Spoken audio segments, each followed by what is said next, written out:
শেহতীয়াকৈ আৰু এখন দেশত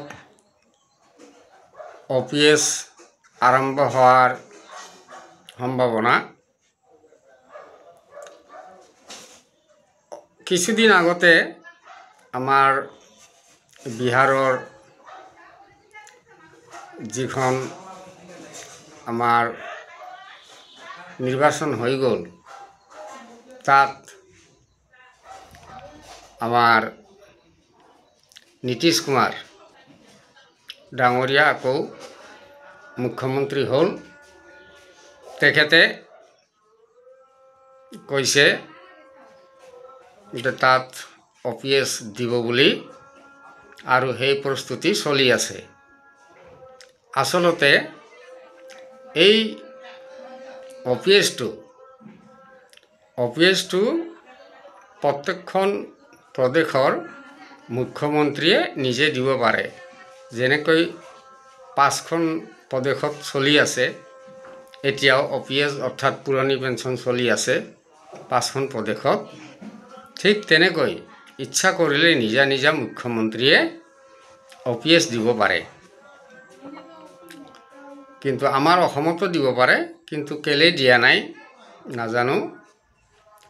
আচলতে যদি UPS ইমানেই ভাল, তেতিয়াহ'লে UPS আমাৰ বিধায়ক বা মন্ত্ৰীসকলো তেওঁলোকো OPS ল'লে বা এটাই পেঞ্চন হ'লে অলপ ভাল দেখা যায়।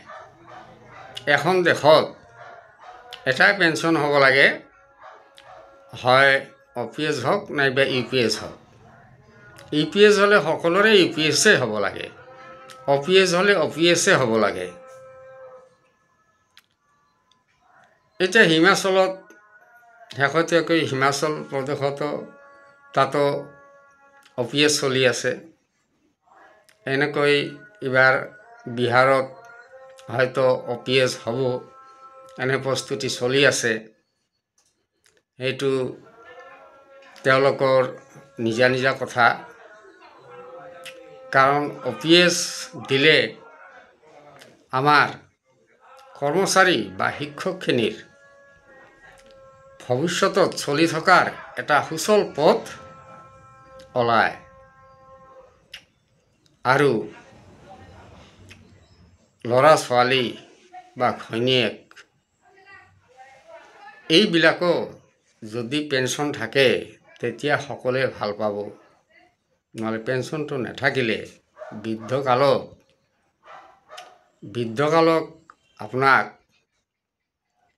ইমান এটা ভাল নাপাব।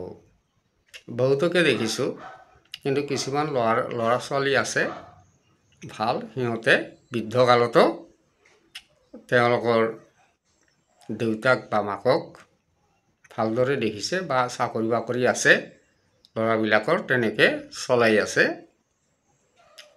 কিন্তু যিসকলৰ তেনেকুৱা নাই, ল'ৰাবিলাকৰো তেনেকুৱা কাম কাজ নাই, সেই পৰিয়ালখন কেনেকৈ চলিব? বা সেই কৰ্মচাৰী বা শিক্ষকজনৰ মাটি সম্পত্তি একোৱেই নাই, খেতি বাতিৰ মাটিও নাই, তেওঁলোক কেনেকৈ চলিব? সংসাৰখন কেনেকৈ চলিব?